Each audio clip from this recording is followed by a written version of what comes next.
The sun was setting behind the city skyline when Mark Turner, a retired Army veteran, was pushing his daughter Emma's wheelchair through the park. Life after the military hadn't been easy. He'd lost friends, faced nightmares, and was now raising his little girl alone after his wife's passing. But Mark's quiet life took an unexpected turn that evening. As Emma fed the ducks by the lake, two little girls ran toward them, crying. They looked about 7, identical twins in designer dresses, tears streaking their faces. "Sir, please, help us. Our mom's dying," one of them cried. Mark's heart pounded. "Where is she?" he asked, already kneeling to meet their eyes. The girls pointed toward the parking lot. "In the car. She can't breathe." Without another word, Mark sprinted. Years of army training kicked in automatically. When he reached the car, he found a woman slumped over the steering wheel, gasping weakly for air. "Ma'am, can you hear me?" he said firmly, checking her pulse. She was fading fast. He quickly recognized the signs: severe allergic reaction. His mind flashed back to his combat medic training. "Hold on, ma'am," he whispered, searching the car. "There, an EpiPen on the passenger seat." Without hesitation, he administered it, keeping her steady until her breathing began to normalize. The twins clung to each other, watching in horror and hope. Within minutes, the woman began breathing easier. Her eyes fluttered open. What happened?" she murmured. "You had an allergic reaction," Mark said calmly. "You're going to be fine now." Tears streamed down the girls' faces as they hugged their mother.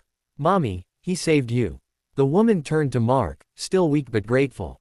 "Thank you, She stopped mid-sentence, her eyes widening in recognition. "You're Mark Turner, right?" He frowned. "Yes. Do I know you?" Her lips trembled. "I'm Elena Grant, CEO of Grant Industries. But more than that, I'm the sister of your late wife." Mark froze, his world spinning. The woman he'd just saved, his daughter's estranged aunt, was the last person he ever expected to see again. The air in the hospital room was thick with silence. The rhythmic beeping of the heart monitor was the only sound breaking through the tension that had settled between Mark and Elena. He sat on the chair near her bed, his posture straight, his eyes calm but heavy with old pain.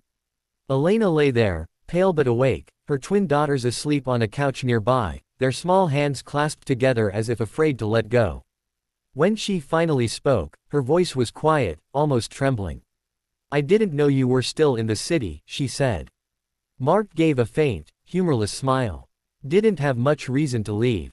My world's small now, just Emma and me." Elena's eyes filled with regret.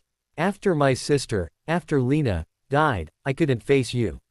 I thought, if I saw you again, I'd remember everything I lost."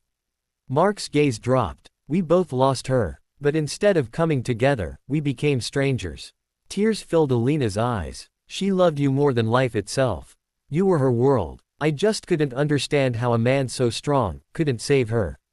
Mark's jaw tightened. He looked away, his throat constricting. "I tried," he whispered. "But cancer doesn't care about strength." Elena shut her eyes, ashamed. She had spent years hating him for something he couldn't control. Just as she was about to apologize, a doctor entered, holding a folder. His expression was serious. "Ms. Grant," he said gently, "we've run all the tests. Your heart condition has progressed faster than we expected.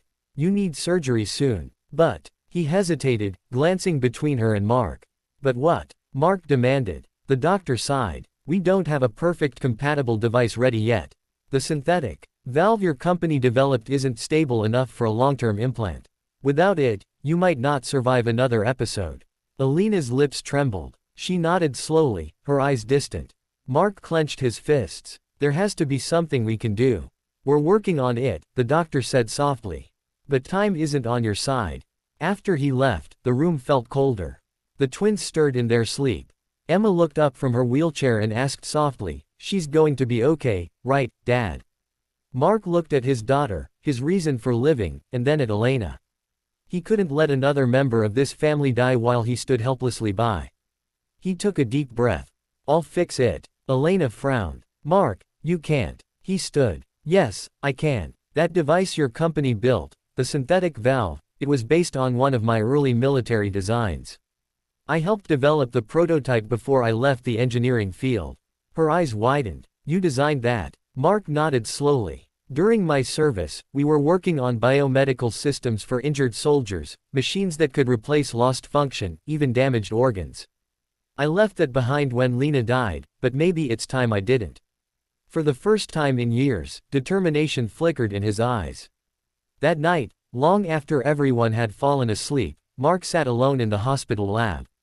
The lights were dim, and the faint hum of machines echoed in the sterile room. He studied the blueprint of the heart valve on the screen. It was brilliant but flawed. The materials couldn't handle pressure changes, causing failures after a few weeks. He muttered to himself, tracing the schematic lines with his finger. You focused on precision, but not adaptability. Hours turned into dawn. Elena woke up to find him still working, surrounded by coffee cups, notes, and open toolkits. His hands moved with quiet confidence, his focus unshakable. Mark, she whispered from the doorway, you've been here all night. He didn't look up. If I stop, you die. And I won't let that happen. Her breath caught in her throat. He finally turned, exhaustion etched across his face, but his eyes burned with the same resolve she remembered from years ago, the soldier who never gave up, no matter how impossible the mission. You were always like this, she said softly. You give everything, even when it destroys you. Mark smiled faintly. That's what soldiers do. 3 days later, after dozens of adjustments and simulations, Mark walked into the doctor's office holding a small prototype made of a shimmering, flexible alloy. This is your fix, he said firmly. The doctor blinked in disbelief. What? How did you? I rebuilt it using the adaptive polymer system we used for combat prosthetics, Mark explained. It can expand and contract like real muscle tissue. It won't fail under stress. The doctor took the model, astonished. If this works, it could save thousands of lives. Mark nodded. But for now, it just needs to save one. The surgery was scheduled that night.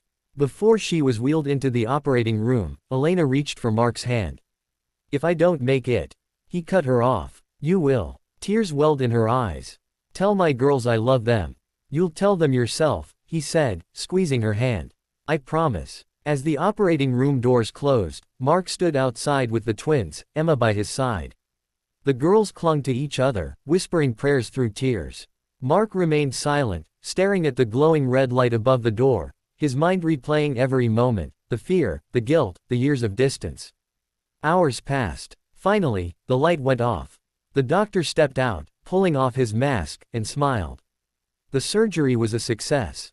The new valve worked perfectly. The twins screamed with joy, hugging each other. Emma smiled through her tears. Mark exhaled deeply, his knees almost giving out from relief. When Elena woke up, the first thing she saw was Mark asleep in the chair beside her, head bowed. The twins were curled up next to Emma, all three fast asleep. She smiled weakly. You kept your promise. Mark stirred awake, rubbing his eyes.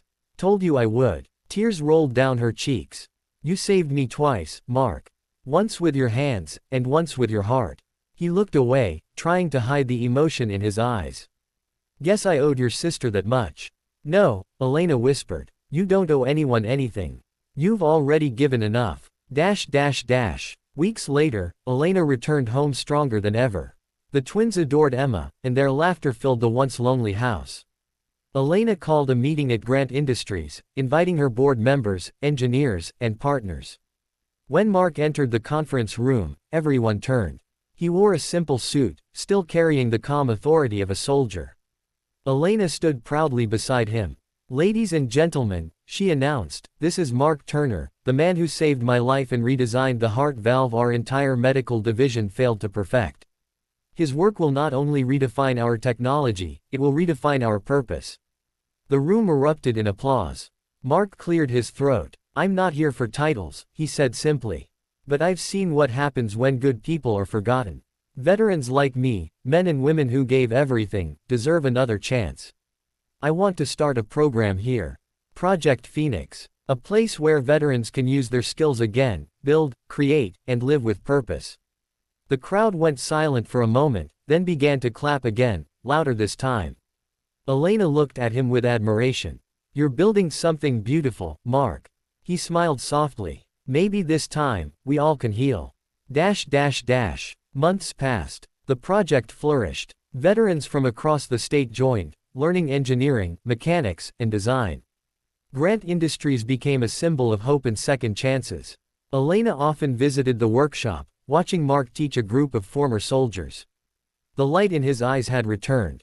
One evening, after everyone had left, she found him alone, tinkering with a small metal charm. "What's that?" she asked. He held it up, a locket shaped like a heart, engraved with two names, Lena and Emma. "Lena always wanted you to have this," he said quietly. "She told me once that family isn't about blood, it's about who stays when everything falls apart." Elena's voice broke. "I'm sorry for the years I stayed away." Mark looked at her gently. "You're here now. That's what matters." She nodded, tears shining in her eyes. "Maybe it's time we both stopped living in the past." He smiled faintly. "I'd like that." Outside, the twins were playing with Emma, their laughter echoing through the courtyard. Elena watched them, her heart full. "They're happy," she whispered. "For the first time in years, they're truly happy." Mark followed her gaze. "So am I." As the sun dipped below the horizon, painting the sky in gold and crimson, they stood together, no longer divided by pain or guilt, but united by the family they had rebuilt from the ashes of loss. The veteran's hidden skill had not just saved a life, it had healed an entire family. And for the first time since the war, since the heartbreak, since everything, Mark Turner finally smiled without sorrow.